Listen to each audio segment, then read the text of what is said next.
नमस्कार सबैमा। आज पनि म मेरो च्यानल मार्फत तपाईहरुलाई हस्पिटालिटी इन्डस्ट्री बारे केही मेरो एक्सपिरियन्स शेयर गर्न गइरहेको छु। जुन एक्सपिरियन्स चाहिँ मेरो 10 वर्षको एक्सपिरियन्स चाहिँ तपाईहरु सामु शेयर गर्न गइरहेको छु। हस्पिटालिटी इन्डस्ट्री देख्दाखेरि चाहिँ आकर्षक देखिन्छ, ठुलठुला बिल्डिङ देखिन्छन्, त्यति नै धेरै च्यालेन्जेसहरु छन्। च्यालेन्जेसमा चाहिँ हामीलाई सबैभन्दा मेन चाहिँ भनेको वर्किङ आवर धेरै लामो हुन सक्छ। विकेन्डमा त हामीले अफ पाइँदैन, पाइहाले रेयरली पाइन्छ। मैले भोगेको चाहिँ विकेन्डमा हामीले अफ कहिले पाइँदैन र आफ्नो अफ कहिले पनि पर्मानेन्ट हुँदैन। तपाईहरुको अफ यो हप्ता सन्डे छ भने अर्को हप्ता वेडनेसडेसम्म पनि पुग्न सक्छ, त्यही भएर तपाईको कहिले पनि पर्मानेन्ट अफ हुँदैन। अनि लामो वर्किङ आवर भनेको चाहिँ तपाईले बिजी टाइममा कहिले पनि आफ्नो 9 आवर ड्युटी फेस गरेर म घर जान्छु भन्न सक्नुहुन्न। तपाईलाई दिएको काम चाहिँ सकेर त्यसपछि साथीभाइको पनि काम सकेर तपाईहरु जानुपर्ने हुन्छ। अनि अर्को भनेको चाहिँ हामीलाई चाहिँ धेरै डिफ्रेन्ट टाइपको कस्टमर्सहरु हामी भेट्छौँ। अनि उनीहरुको माइन्डसेट कस्तो हुन्छ भन्दाखेरि धेरै डिफिकल्ट पनि हुन सक्छ, किनभने उनीहरुले आफ्नो घर छोडेर आएका छन्, हैन?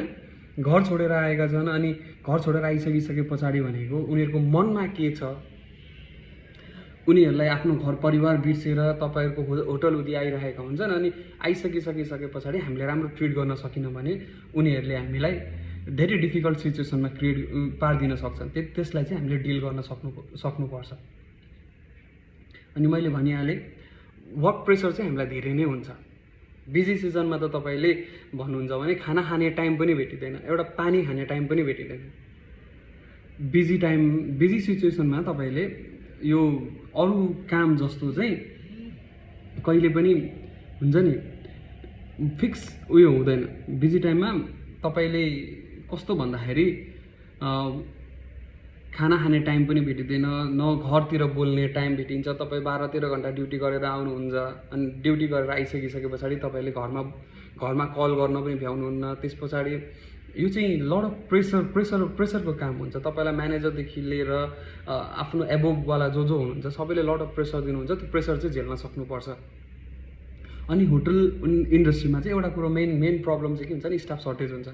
स्टाफ सर्टेज के महिनामा हुन्छ भन्दाखेरि नि, अब म बिगिनर भए, म त अब मैले चाहिँ काम गर्न गएको हुन्छु, अलिकति एक्सपिरियन्स भइसकेपछि नयाँ होटल नयाँ उनीहरूले चुनौतीहरू एक्सप्लोर गर्नलाई चाहिँ उनीहरू चेन्जेस हुँदै जान्छन्, अपर्च्युनिटी खोज्दै मान्छेहरू जान्छन्। अनि गइसकेपछि स्टाफहरू धेरै सर्टेज हुने गर्छ।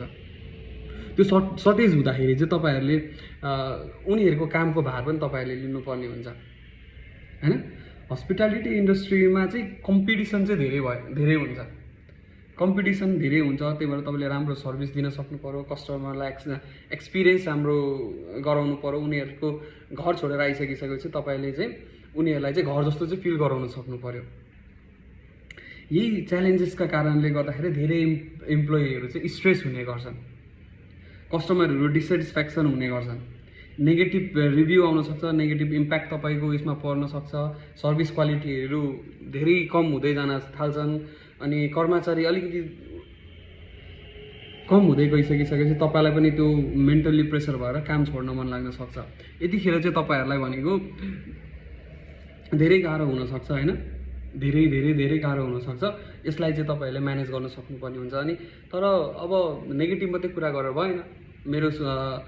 मैले चाहिँ कसरी ह्यान्डल गरेँ भन्दाखेरि, हैन, मैले हस्पिटालिटी इन्डस्ट्रीमा चाहिँ नयाँ हुँदाखेरि चाहिँ कामको प्रेसरलाई कसरी म्यानेज गर्ने, त्यसपछि वर्कलोड मेरो, अनि त्यसपछि भनेको स्ट्रेस कसरी म्यानेज गर्ने भन्दाखेरि हामीले चाहिँ मेन कुरो भनेको चाहिँ प्यासन लेभल चाहिँ हामीमा हुनुपर्छ। प्यासन लेभल भएन भने चाहिँ हस्पिटालिटी इन्डस्ट्रीमा चाहिँ काम गर्न सकिँदैन, हैन?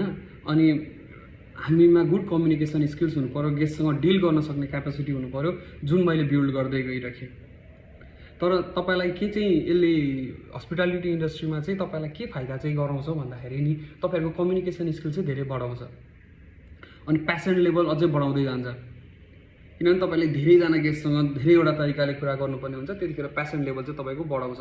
अनि टिम वर्क कसरी गर्ने, हैन? साथीभाइसँग मिलेर काम कसरी गर्ने त, कस्टमर सर्भिस कसरी डेलिभर गर्ने त, प्रब्लमलाई कसरी सल्भ गर्ने चाहिँ स्किल्स तपाईको बढाउँछ, हैन? यो चाहिँ बढाउँछ। यति चाहिँ मेरो अलिकति जे होस्। अनि यो फेस कसरी गर्ने, उनीहरूको मन कसरी पढ्न सक्ने, सबै त पढ्न सकिँदैन तर अलिकति हेरेर पनि हामीलाई थाहा चाहिँ हुन्छ।